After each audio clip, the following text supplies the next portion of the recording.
Hi folks, welcome to another episode of My Life with Robert Burns. Jim Thompson and Douglas Mackenzie here again to talk to another of our cronies from around the Burns world. How are you, Jim? I'm absolutely great, Douglas. Can't complain about life at all. Good. Did you enjoy your holiday? Well, yes and no. I had my pocket picked the first day at a blinking market, which didn't help. €115 went west. Oh And dear. then I got another carry on with food poisoning as well, which didn't help. That put me away for a couple of days as well. But other than that, it was great. Well, Sunshine. good. You can tell us that story some other time, because tonight, cronies, our guest is the former president of Airdrie Burns Club for a couple of times, and other Burns clubs in the area. Please welcome Willie Devoy. Hi, Willie, how you doing? Hi, good evening, Douglas. I'm very well, thanks. Yes. Good. And thank you for inviting me along. You're very welcome. A wee bit nervous, I have to say. I've never done anything like this before, but I think I'll get over it. Okay, just relax. It's just a blather. Yeah, good. And having said that, we always start with the same question. Willie, can you tell us a wee bit about yourself, please? Aye, certainly. Coatbridge, born and bred. Coatbridge is known as the Iron Borough, and that was because the number of steelworks and ironworks that we had. And our great rival neighbour, of course, is Airdrie. And Coatbridge apparently is famous for coal and steel, but in Airdrie they're famous for steel and coal, you know. So that's the kind of rival we have between us. We love each other and hate each other in the same breath, you know. But there's nothing malicious about any of it at all. So as I say, born there 60 years ago. I've lived most of my life in Coatbridge. I've been away a couple of times, but you always can end up coming back, don't you? So I went to school, a place called Langone Primary School, which I've got good and bad memories about it. Most of it good, I have to say.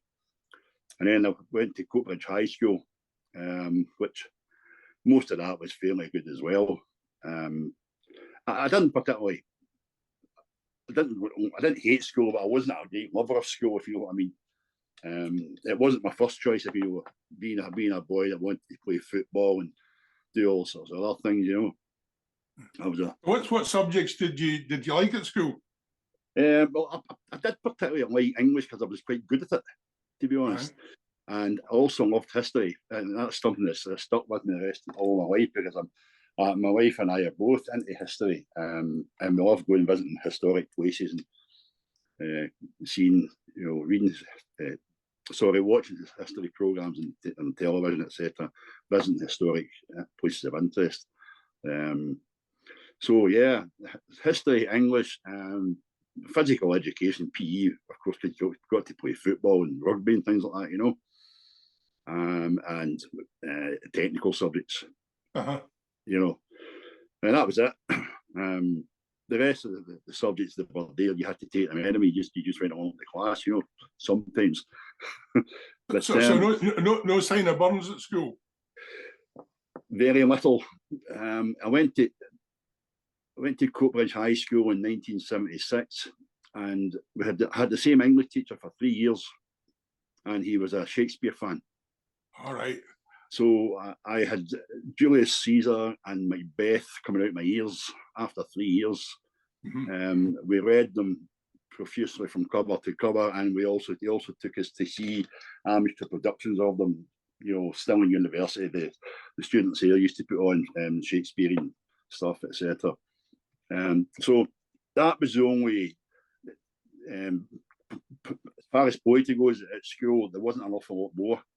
And certainly no Burns. There was a very, very small touch of it Burns when I was at primary school, but it's vague in my memory. It was probably around about primary 3 or 4 or something like that, you know. Yeah. And what age did you leave secondary school? 16. Right. I left at 16. And that was in 1980 when Mrs. Thatcher had just come into power, and she was hell bent and closing everything down, and that's what she did to Coatbridge.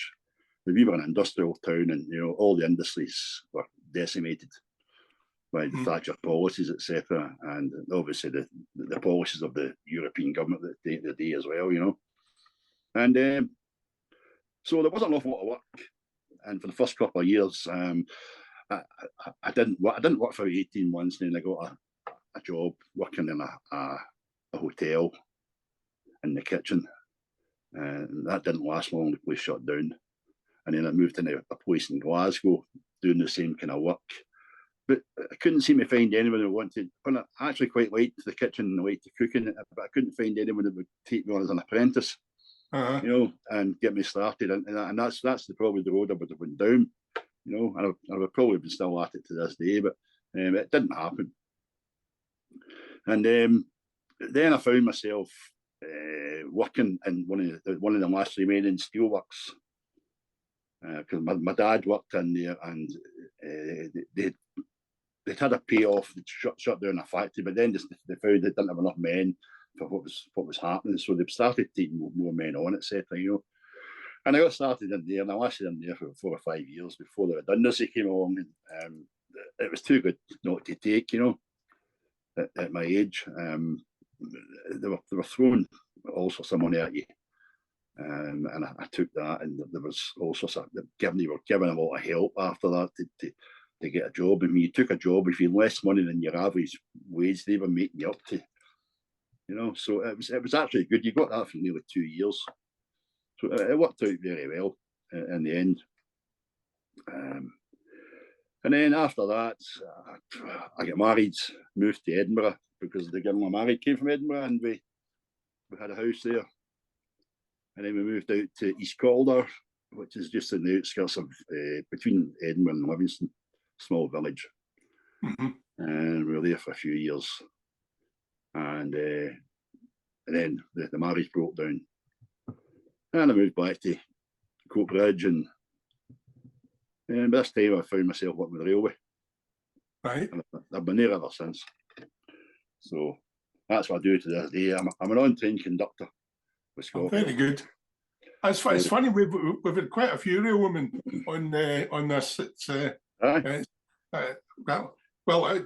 of the more famous ones, no longer with us. It's a guy called Joe Kennedy, who used to work in the signal box at Hullford, Jim, was it? Aye, Hullford, that's what he had a heart attack. He was a kind of inspector on the railway, and then a heart attack, and ended up in a box out in Hullford, just 1 or 2 trains a shift. Aye, that would be the coal train coming up for Hunterston or something like that. Aye, that's exactly what it was, coal trains. Getting back to Coatbridge and industry and such like, and you mentioned that you're interested in history. You've got a fantastic museum there at Summerlee. We have indeed, yes. Can you tell our audience a bit about it, in case some of the more international viewers don't know it's there? It's called Summerlee Museum of Industrial Life, and it basically tells the story of how Coatbridge, what part Coatbridge played in the Industrial Revolution. Because what we had on our doorstep, we had coal, which was vital for the blast furnaces, which they made to use to make steel. And to begin with, it was iron, and then it became steel later on. And they used to say that because of from the blast furnaces, that the streets in Coatbridge at one time were actually red with the ash from the fallout. Wow. So that was what we, an awful lot of stuff was made in Coatbridge. A lot of other manufacturing took place in Coatbridge as well, and there were some quite famous manufacturers all based in Coatbridge at one time. One of the companies I remember, an engineering company called Murray and Patterson, and it used to be said at one time that if you went anywhere in the world and you told them you served your time in Murray and Patterson, you more or less were guaranteed a job. And so this museum, it charts the kind of Coatbridge's history, and it's the part that it played in the Industrial Revolution, etc., and just industry in general. And it's really quite interesting. Yeah, I would certainly recommend it. We went along with it. One of our Newcomer at Burns Club outings we went to Summerlee. I think we've been twice actually. And the highlight of it for me was that because I was carrying a clipboard and was kind of organizer, the guy let me drive the tram. Hey. Oh, come on, Douglas. Hey, who's your man? Aye, so to let the people know what else is there, you've got a tram which runs from the front gate down to the old mining cottage area, which they've got a series of cottages set out, just like they were, dating back from the 1800s right through to the early 20th century. And they've also got a mine that you can go down and see what the conditions were like for the miners. They've got a series of steam trains and other steam-powered vehicles. They've got a steam-powered lorry as well. And they've got many other things, you know, like things from the old cinemas and that kind of stuff, you know, just all stuff that came from the Coatbridge area, most of it, to be honest with you. You could spend hours there. I think it's a terrific museum. And believe it or not, my grandfather was an amateur radio enthusiast, and he built a crystal radio set in the 1920s. Wow. And his brother made a beautiful mahogany case with glass, and he cut out the holes for the dials to go through for the radio, and that's displayed. Well, it was displayed in the museum. It's not on display just now because they've changed the layout. But yeah, my grandfather had that there. It used to be displayed in Kelvin Grove Art Gallery many years ago. My dad gave it to them. And then it disappeared from view for a long time, and it popped up in Summerlee. And one of my brothers discovered it one time when he was down with his children, maybe about 25 years ago. So yeah, they've still got it in storage. That's a real family connection to the place. There is, aye. And I used to live right the other side of the railway. I could see from my house, my old house, I looked right into the Industrial Museum. Because the only thing that separated was the main railway line, London Inverness. The railway line went right through Coatbridge Central. That was the Caledonian Railway of its day. Yeah, so a great place. You ever come to Scotland and you're looking for somewhere to visit, I can thoroughly recommend that. And just round the corner from that, I know an awful lot of our international guests, they're very interested in whiskey. And we've got a fantastic malt whiskey bar, which is no more than 5-minute walk from the Industrial Museum, Summerlee, yeah. It's only 5 minutes. It's called St Andrew's Bar. Just a small, old-fashioned pub, but the whiskies available are second to none, but certainly within the area, you know. So if any whiskey buffs are looking for a wee whiskey tasting, then that's the place to go. Good. We've talked about your interest in history, and we'll probably come back to that at some point. What other interests? You mentioned sport at school. Is that an interest as well? It was an interest, aye. I was the type of person, Douglas, I tried everything and stuck at nothing, to be honest. And the only thing I'm left with now is golf very badly. That's an interest that I've got. I still play a bit of golf, etc. It's particularly when the weather's nice, as much as I can, to be honest with you. I'm not very good at it anymore, but that's just life.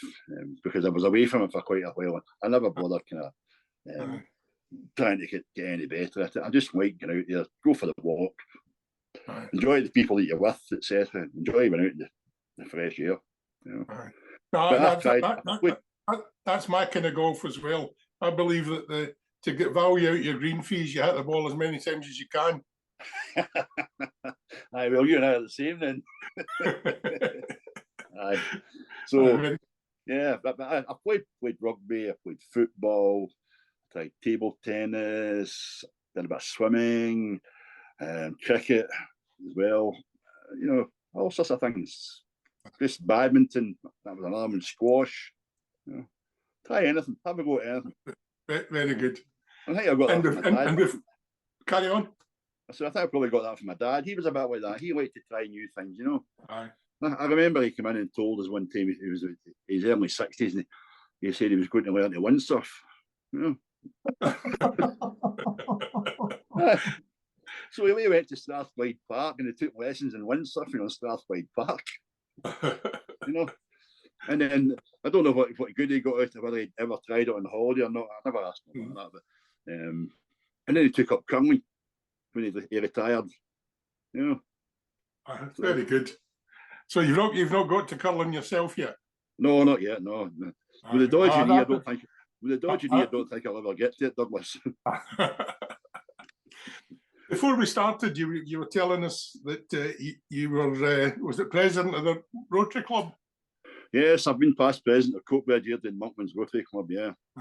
And what sort of projects did you take on?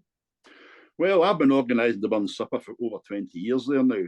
Right. I started off just being an invited guest to it, and then when I joined the club, I kind of fell here to being the Burns Supper aficionado, if you like, you know. So it all comes down to me. So, what else did we do? We've got an Arm golf tournament that we hold every year. And that's quite successful. The Burns Supper's good, it's successful as well. We normally manage to raise more than £1,000 at the Burns Supper. And the Arm golf tournament, we can usually break £2,500 to £3,000 at that, you know. That's tremendous. And the type of things that we do, but most of the money that we collect for charity, it gets distributed among the local charities. Yeah. You know, there is a wee bit of Rotary where you can give to international charities, etc. And we do that, but the majority of the money that we collect for charity gets distributed. Things like the Women's Aid, Hope for Autism, St Andrew's Hospice, small charities, you know, that are really struggling, and we like to try and give them something every year, you know. So last Christmas there we had £4,000 available, and we gave out grants of £200 to each of the 20 charities that we'd picked. You know. So that's the kind of thing we like to do. And other things that we do in Rotary is like you and your Burns Club, we go on days out. We go and visit things, you know. My connection with the railway, I've got a brother who works in the railway too, and he works in the control room up at Swinburne, which is the West of Scotland Signalling Centre and the whole of ScotRail Control. So I took a team of Rotarians up there to show them how it all works. And this is where everything, you know, the whole thing's controlled from this point, you know. And you walk in, it's just a big blank of screens with you can see the trains moving on them, etc. And the great thing about it, that night we walked in the door at 7 o'clock, everything just went red. The place just went bang. Something had happened, a power failure or something like that, you know, and everything just came out. And you know, I thought, I'm going to have to take these guys out of here, you know. But no, my brother said, just sit there, don't worry about that, we'll show you this. And you just watch these guys, they're all sitting fascinated watching how it's all just falling apart. And next thing you know, these guys all swing into action and start rebuilding it, getting it back up, you know, working out what trains to move when, and what, you know, where to put them, and, you know, etc., you know. So fascinating. Tremendous. And we've also visited. Carry on. So we also visited recently the Glasgow Central Station. Oh, you know, they've got an old Victorian part underneath. You can go and do it. I've been watching that programme inside Central Station. Yeah. Aye, that's a great day. Your cronies would love that one too. Yeah. I think we also went to before I was there. They went to Prestwick to the control tower. Yeah, we've done that. That's a fascinating visit. Aye. I missed that when I wasn't there at the time. So, yeah. But yeah, that's the kind of things we do, you know. And when we look after planters and stations, etc., you know. Yeah. As part of that, we plant the flowers and tend to them. We plant crocuses every year. We're one of the Rotary International biggest projects is end polio, and you know they're very, very, very close to ending polio. You know, there's only like handfuls of cases every year now, wild cases of wild polio in the world now. You know, and the plant crocuses, purple crocuses. And part of the reason for that is that whenever they test, whenever these people have been vaccinated in the polio countries, they put an indigo dye on their pinky to show that they've had the vaccination. All right, okay. Right. So the Rotary now, we plant crocuses every year, and you know, Just as a reminder commemorate that. just Yeah. to commemorate that and to remind it. You know? That's what they do. But they say the last figures I saw for polio, the last wild polio figures I saw last month, there was only 32 cases or something like that. Aye. That's in the last tremendous. month. It was a terrible disease. Oh goodness, aye. Yeah. Before we move, we almost drifted onto Burns a wee while ago, but before we move onto Burns, you need to tell us about the car in the background. Well, the car. Right, the car is it's a museum piece. It's in a Seat Ibiza, dating from the 1980s, early 90s, and that's sited at the house of Cesar Manrique, who is the famous Lanzarote artist, and he painted that up as one just as a project, etc. And it's all fancy colours, and the seats on the inside were upholstered to match the outside, etc. So Manrique's house is a great place to go and visit. My wife and I thoroughly enjoy it. Every time we go to Lanzarote, I think we hire a car and just go there anyway, you know. And you see, you know, the house is just exactly how he left it when he died. He was killed in a car crash in 1991, 92 or something like that. And the house is just the way he left it, you know. And this was his dream, but it's the way he wanted the house. It was his house. He had designed it, everything, you know. And there was all sorts of artifacts from around the world, and you know, things that you can go into his studio and see about the last thing he was working on, etc.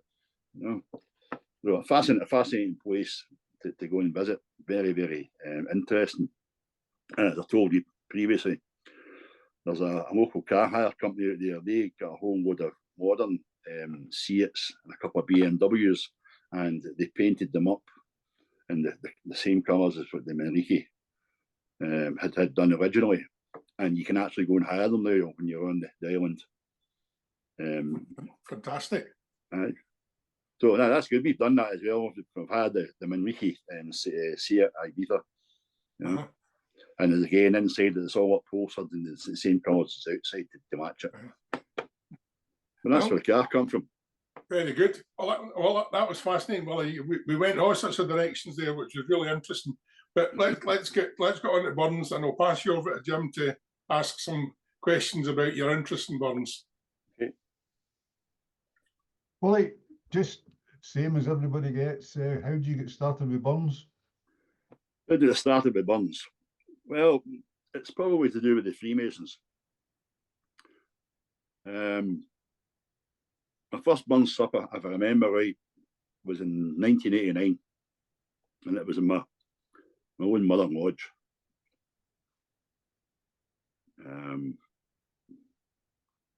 And I don't have an awful lot of memory of the actual first Burns supper, but I remember being there. And I remember one of the speakers, a guy that I got to meet later on in life, he just stood up, no notes, nothing, and just started talking about Burns and, you know, doing an immortal memory just off the top of his head. And I'm quite fascinated by it. So that was that. And I don't think I went to another dinner for about maybe 8 or 9 years. It was getting into the kind of mid to late 90s was the next time I went to a dinner. And it was in the same place again, the same venue. And the chap that did the dress of the haggis and the Tam O'Shanter recital, a guy called Ronnie Wilson, you may have heard his name. He died last year. He's a man that I knew. He knew my father, and I'd known him since I was a kid. And I sat there fascinated watching this guy, you know. And I spoke to him at the end of it, and he says, "How's your dad doing? I haven't seen your dad in a while, blah, blah." I said, "Guy, still working, still doing whatever, you know." And I asked him about, you know, the Burns stuff, and he says, "Get yourself a book." He says, "Just start reading up on it." He says, "Give it a go," you know. So I did. And I learned the haggis. And the following year, I went back to the dinner, and been more in lodge again, and I recited the haggis. Mr. Wilson was there, and he came up and said to me, "Right, next year," he said, "I want you to do Tam O'Shanter." Oof. So I did. I did. I spent That a was, year learning. that was quite a feat. I spent a year learning tam o'shanter. Excuse me. So the following year was a Saturday night, and I was down for doing the recital of tam o'shanter at the lodge. And Mr. Wilson phoned me on the Tuesday afternoon. He says, "Could you do me a favour?" He says, "I'm supposed to be going to your Sherry Social Club tonight. Yes, Friday night." He says, "But I can't make it." He says, "I've got something else that's come up." He said, "But you go there and do tam o'shanter, right?" And I'm like, "Oh, yeah, okay." It's all very well going along and doing it in the lodge with maybe 30, 40 people that you know, but this was a dinner that had probably attracted 150 people, all guys. And I can tell you, I said yes, and it was a baptism of fire. And I'll tell you the tale. So we go on the Friday night, and I see all these guys, and give you a bit of background about the place, right? The working men's club, right? Big function hall, and they're all sitting there, and they've got their dinner for a £5 plus a half bottle, right? Oh, and the half bottle's on the table before the dinner's out, right? You can imagine the state of someone. So anyway, we go in, we get set up, sit down, did a top table thing, and I knew the other two guys. One of the guys that was at the top table was the man that I'd first ever seen, the first bun supper I'd ever been at, Robert Brown. He was there. So he was reassuring me. He said, "You'll be fine, you'll be good." He said, "Don't worry about it." He says, "Everything's fine." He said, "If you lose any lines," he said, "I know it anyway, so I'll keep right." And I knew another guy, wee guy from the lodge, Ian Wilson. So there we are. We're sitting there. Anyway, it comes my turn. So up I get, and I'm on the floor, and I'm not just standing up reciting, I'm walking about, trying to do a wee bit of interacting, And I'm reciting away, and it feels as if I'm going at 100 miles an hour, but Robert Brown assured me, "No, you weren't actually going that fast." He said, "You're doing okay." I just remember my palms were sweating, right, and my heart was in my mouth, And as I'm walking around the hall, every time I pass this table, there's a wee guy who gets up and he keeps kind of walking in front of me and all that kind of stuff, It's a wee bit of kidology, And I'm just ignoring it, right? So I've turned around and looked, and I've walked away. I still not go back near him again. But he comes and finds me, right? So I got to the last bit, right? The Carling Clods are by the rump, left through Maggie Steers a stump, right? And I stopped, and the place erupted, right? They were on their feet, they were whistling and shouting and clapping. And I'm going, wow, was I that good? Was that good, And I was facing the stage, and I turned round, and there's a fire escape on my left-hand side. And there's two committee guys. I've got the guy that was doing the heckling with the shoulders and legs, and they threw him out the fire escape door. I thought, that's a bit harsh, that. What's going on there? And then I find out the true story, what happened. One of the worthies had got out his seat and walked over and uppercut the guy right out the chair. He was so cold.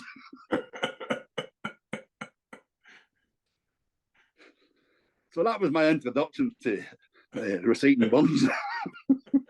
It only get better after that, did it? The tam o'shanter, aye, well, some might say.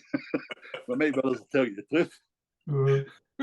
I mean, see that story, I can associate it. I used to be in the police service, and there was a chief super who did a lot of burn suppers and was a chief super at Coke Bridge, and he went to exactly the same thing. And his parting shot on it was, right, that come about 11:30, 11:45 at night, right, the back door flings open, this boy comes in, "Get your daily records." That's right. That's a true story. That's Ian Thingy. What's his name? Ian. Aye. I forget his name now. I used to work with Parliament. Wait a minute. Parliament. What the hell? What's his name? Oh, it'll come back to me as well in a second. Aye. I'm ridiculous. Wishart. Ian Wishart. Ian Wishart. The Wish. Ian Wishart. The Aye, Wish. the Wish. Aye, And that's a what true man, story. I mean, Aye. the wish was just, I mean, I couldn't believe it. I don't know how many times I was at Burn Suppers with him, and he was phenomenal.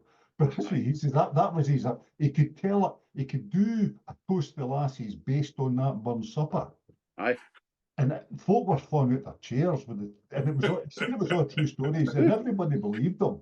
I mean, he couldn't have made it up, to be honest. No, absolutely true. And what happened with that dinner after that was word gets out, doesn't it? So nobody wants to come and speak at it. And the following year, the guy that ran the place, Andy McClure, he came and spoke to me. He said, "We need to put a Burn Supper. I hope we're going to do." And I said, "Well, I don't know any speakers, Andy. I'm not on the Burn scene, you know." I said, "But we'll try and do something." Anyway, I did manage to get a hold of somebody and who was doing a mortal memory for me. And I wrote a toast to the lassies and I gave it to a guy. Right, all of them got a pile of jokes, and I wrote one or two wee bits and pieces about the lassies. That's what they needed anyway, you know. They're not interested in Burn, they're all interested in the half bottle. Truth be told here, you know. And there's no point in telling any lies, Jim. You know, that's the absolute truth. The half bottle was the thing. You know, you think about it, your dinner for £5 and a half bottle. The half bottle's worth more than the dinner. So I did that, and I chaired it and did Tam O'Shanter and the Haggis, and it actually went quite well. And after that, I started putting a dinner on there, and I started getting people coming to that dinner, and people actually wanted to come and speak at it. Because what I did was the year after that, I put the foot down and I said, "No, the half bottle's got to go." "Well, we can't do that." I said, "Right, well, they don't get it till after they've had their dinner then. They're not having them, you know, falling off the seat, you know, before the dinner's even started, you know." So that's what we did, and it fell by the wayside about probably 2015, 16 or something like that, just because of lack of members, lack of attendance, you know. They couldn't attract people any longer. But that's some fantastic nights in there, absolutely fantastic nights. I can just vision it because, as I say, Ian, the way I talked about it, it was just, I mean, at the bit at the start, he says, we walk in and he says, "There's no drink at the top table," he says to the chairman, as he walks by with the half bottles. And he says to the chairman, "Mr. Chairman, there's no drinks for the top table." He says, "Mr. Wishart, would you leave a drink out here with that company?" And I mean, the wish for it was all true. I genuinely believe him. But aye, however, right, so where do you most go of it is true, Jim, honestly. Right. Where do you go for there then? Where did I go for there then? Well, after that was me. I was kind of on my way on the Burn scene, if you like. I was getting invited to other Burns dinners, particularly through the Masonic Order. And there was, you know, I started to make a wee bit of a name for myself with my Tam O'Shanter recital, and people wanted to see me, hear me doing it, etc. Which I'm quite proud of that fact that people actually wanted to come in, you know, hear and see it. I didn't think it was anything out of the ordinary, but anybody else did. But one or two people have said I really, you know, gave it a right good ham up, you know, and you know, put a lot of effort into it, and I did. I used to practice it, and I used to think of things, and then I started getting confident when I could stop and tell jokes and turn around and have a laugh with the audience, you know. Which that takes a lot of doing, you know. And what I used to do is I used to say to somebody, give somebody a word, I say, "Don't forget this word," right? And then I would stop and do something. "What was that word I told you?" Bang, that would bring you back on again, you know. So that's where I went from there. And what other poems do you do? Well, Willie Lasso, of course. That's always a great favourite. One that I really love is Holy Willie's Prayer. Sometimes I think it's a wee bit lost in the audience, you know. It's just, I'm not saying there's anything wrong with it, but I just don't think some people actually get what it's about, etc. The Twa Wives, I love the Twa Wives. I think about the Twa Wives and the picture it paints. And you think to yourself, here's this guy just giving us an insight into 18th century toilet habits. It's not something you've ever thought about, but you know, you think about it. What did these people do for the toilet? And Bear Burns just told you. So that always gets a bit of a laugh as well. I tend to just do that at the old male affairs, etc. You don't want to offend anyone, if possible. What else? I've done to a moose. I've done John Barleycorn, and of course the haggis. What I've started doing with the haggis the last few years is I've stripped the haggis down, and I've worked out what line for line exactly what it all means, and I now spend my time telling people about it, to give them an understanding of what's actually going on, and I find that works quite well. A wee bit of educating people. Again, a lot of people go along to dinners and they've no idea, and not the first time somebody's come and asked me, said, "What is that? What's that poem all about? What's he actually saying there?" So this kind of put it in my head. I would let's start telling people, give people a bit of an insight into it. Not everybody wants to go and read about Burns, people are quite happy to come along to the event, etc., and enjoy themselves, but they don't all want to go and sit down and read about it. And so I thought, well, if we can do that, it's maybe make the experience a wee bit better for some folk, and maybe after that they might want to go and have a wee look themselves and see what else they can find out. Burns is such a complex character, and that's one thing I do really enjoy about it as my journey through the Burns thing has progressed. I find myself reading more and more into his life now, and it never fails to astound me about some of the things that you learn about him. Every year around about the Burns sign, there's always something new comes up, and you say to yourself, where did they get this information? And that's when you realise that there must be a whole crowd of people working away in the background somewhere, trying to decipher more of Burns' life, trying to work out what happened here, what happened there, trying to piece together the bits that were, fill in the cracks for the bits that are missing, etc. And so it's quite fascinating that people actually have this interest in the man. I suppose a lot of that's now getting done by Jerry Crother's team at Glasgow University. Aye. I saw an online thing that they did this year. I think Davy Westwood pointed me towards it. And that was quite interesting. It was like a virtual thing. Yeah. And there's all sorts of people giving talks about wee bits about Burns. Clark McGinn was on it, Jerry Crothers was on it, etc. Who was the other author that was on it? Was it Patrick Scott Hogg? I think he was on it too. Yeah. But just fascinating subject, and how one man who only had 37.5 years on this earth, what an impact and what a legacy he left. You gave us a list of all the poems you did there.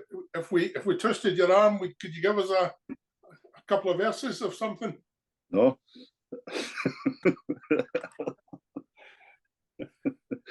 Well, if you don't mind, I'll do the Twa Wives thing, because that's the one I do really quite like, and it's nice and short.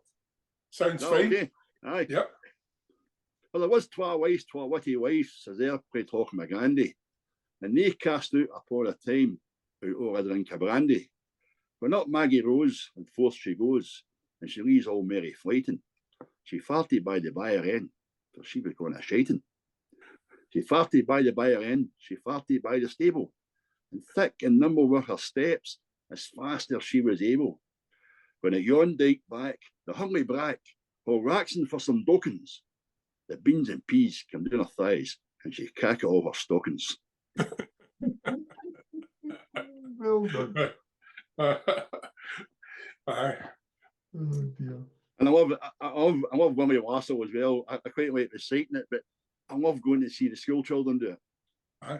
You see if you like reciting it, you're welcome to do it now. You see how they do it. You watch the kids do it, and some of them get really into it.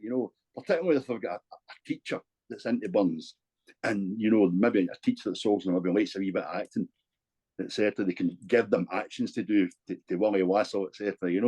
I've been to quite a few schools in my time as president of the Burns Club, etc. And to see them doing their thing, and Willie Wassell's the one that particularly the wee boys, and I think you see them all sitting laughing whenever you hear the description of what Willie's wife actually looked like, Yeah.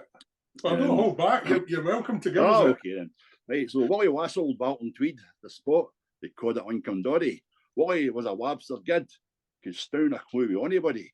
He had a wife, was doing din. Oh, Tinkling Major was a mother. Sick a wife as Willie had. I wouldn't give a button for her. She has an E. She has but yin. The cat has twa the very colour.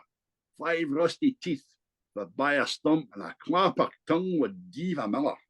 Her whisking beard, the boot her moo, her nose and chin they threaten other. Sick a wife as Willie had. I wouldn't give a button for her. She's bow hawk, she's hem-shinned, a limping leg 100 shorter. She's twisted left, she's twisted right, the balance fair and ilk a quarter. She has a hump upon her breast, the twin of that upon her shoulder, and sick a wife as Willie had. I wouldn't give a button for her. All borderings by the ingle sits, and we aloof, her face her lashing, but Willie's wife, she's nae trig, she. That's her drunsy way of hushing. Her wally knees like midden creels, her face would foul the Logan water. And sick a wife as Willie had, I wouldn't give a button for her. Thank you.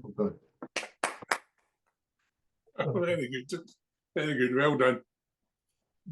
You're right about the schools and the kids. I do a lot of school competitions as well, and both local and national stuff. And it's amazing how they can interpret it and get it right, to be honest with you, because it's quite a difficult poem to learn.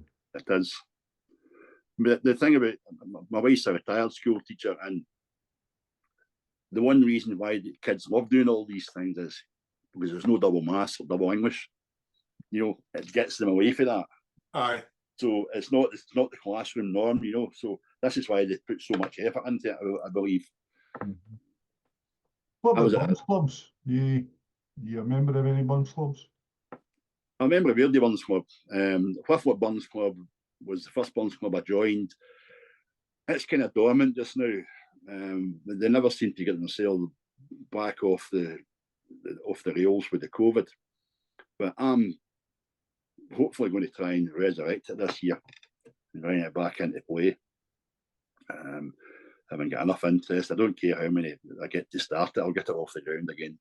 Because I was the secretary treasurer for a number of years, as well as being the past president. And then I handed it over to someone else. And then COVID kicked in. I'm not very sure how it came about that it never come back on. But the person that was looking after it, he kind of said, no, I don't want to do it anymore. So I've taken it back on. I'm hopefully with the help of my pal David Westwood, you both know David. Aye. We're going to see if we can resurrect it, and bring it back. Aye. Because David's done a lot of good work getting stuff out there. Aye. So I met David. Let's talk about David for a wee while. I met David a number of years ago at a Burns dinner somewhere. I think it was.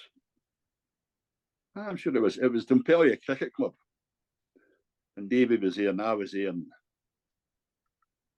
then David played a bit of guitar, and I can sing. So I says to him, I said, "Do you fancy doing a wee bit of duo?" They went, "Aye, why not?" And David used to be able to sing as well, but he had the operation with the voice box, etc. So he's not doing that anymore just now. So anyway, that's what we did. And, out of the blue, I got a phone call on a Tuesday afternoon. A guy says to me, he says, "You know when they would sing at a Burns supper?" I said, "When is it?" He says, "Friday." I said, "Where is it?" So I phones David and I said, "David, look, do you fancy doing this gig? It's not very far from us." I said, "We get started, So Davey hastily comes over to my house and sits down, we get the guitars out, and next thing he's playing away, and we got a few songs rehearsed, and away we went. They asked us back. Surprisingly. And we've been going there ever since, and we've been playing together now for probably the best part of 10 years. Aye. Aye. And he's actually started teaching me to play guitar now. He started it this year. He's like, come on, you need to learn to play guitar. He says. So away we went. I bought a guitar, and he's been at it ever since, trying to get me to learn. I'm getting there. Hopefully, if I don't do it this burn season, well, I think we'll do it next burn season. I'll be playing guitar and singing it as well. So. That's the hard bit, to be honest. That's the hard bit, to be honest with you. You know, the guitar bit's okay, but it's been able to do that and sing at the same time. You know. So is the Airdrie Burns Club in quite a healthy state?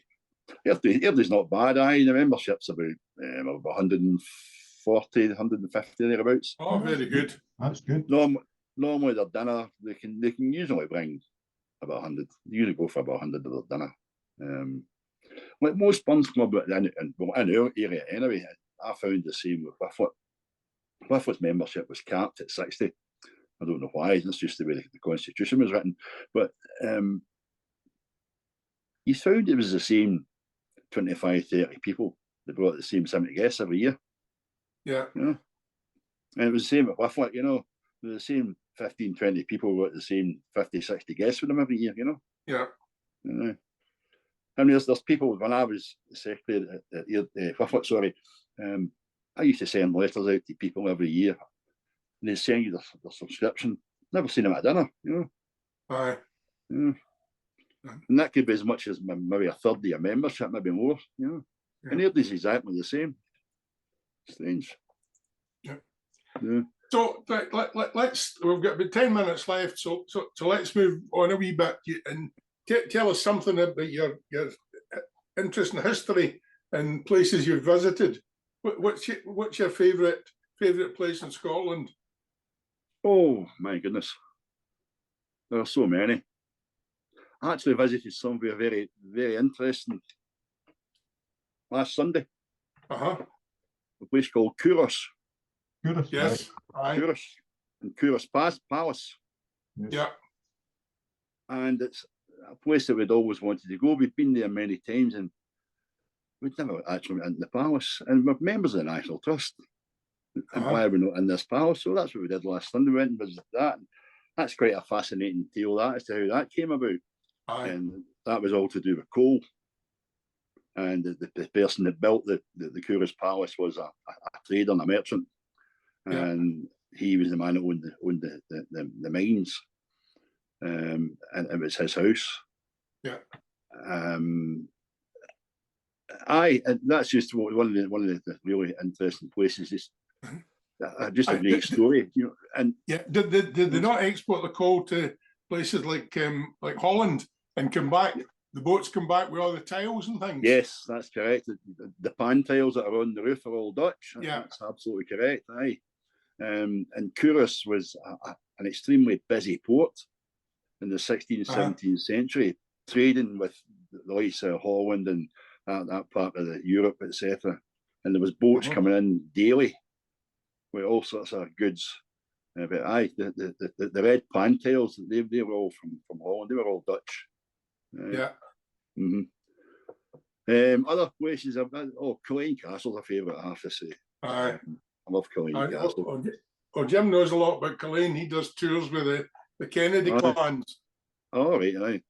Love the caravan site next to it as well. So we like to take the caravan down there for a wee weekend and just wander into the castle, you know. Other places in Scotland, all the castles are fascinating. You know, it's the number of castles we've got. You know, for such a small country, you know, you've got a castle in every corner. You know. The National Trust.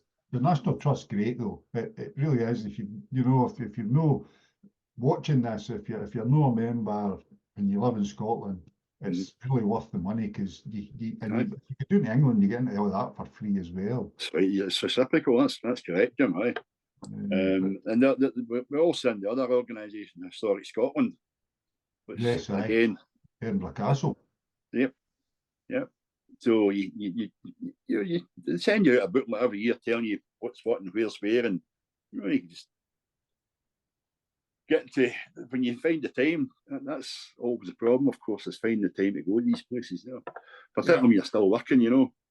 When you're working and learning songs for burnt suppers and aye. learning Tam O'Shanter in a year and all that kind of stuff. I don't need to learn it anymore, Douglas, thankfully. Somebody says to me sometimes, why do you learn Death and Dr. Hornbook? No, please. I've seen that recited by the guys from Burns' Mother Lodge. Yeah. Morquin. And it's a great work. But most of the audience don't understand it. Aye.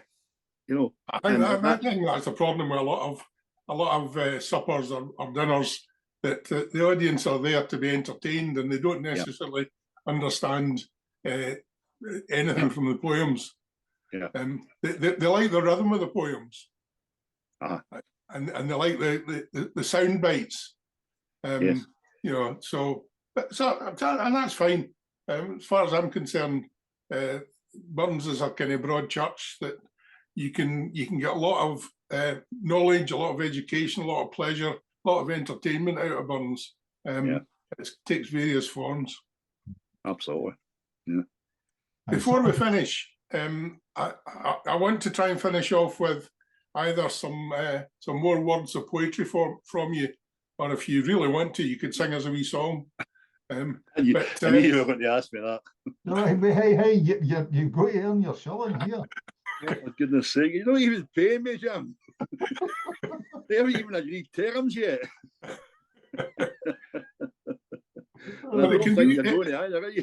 It can be your choice.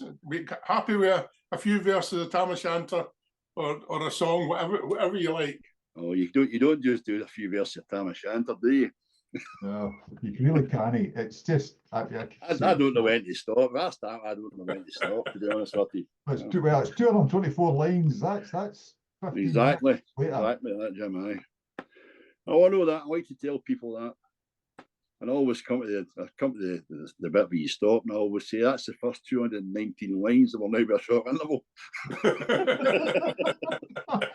And the look you go, what? Very good. Yeah. Well, let's try a wee song then, right? This is Bath Mile. I haven't done this for quite a while, but it's a song that I really do like. Right, we're all sitting comfortably. Oh goodness, hope the world's watching. Right, world, put your fingers in your ears here. There is the morning flowery May, and sweet is night in autumn mild, when roving in the garden gay, or wandering in the lonely wilds. But woman, nature's darling child, there all her charms she does compile. Even there her other works are foiled. Even there her other works are foiled. By the bonny lass of Allochmile, the bonny lass of Allochmile. She's the bonny lass, the bonny lass, the bonny lass of Allochmile. Oh, had she been a country maid, and I the happy country swain, that sheltered in the lowest shed, that ever rose on Scotia's plain, through weary winter's wind and rain, with joy, with rapture I would toil, to my bosom strain, and nightly to my bosom strain the bonny lass o' Balloch Mile, the bonny lass o' Balloch Mile. She's a bonny lass, the bonny, bonny lass, the bonny lass o' Balloch Mile.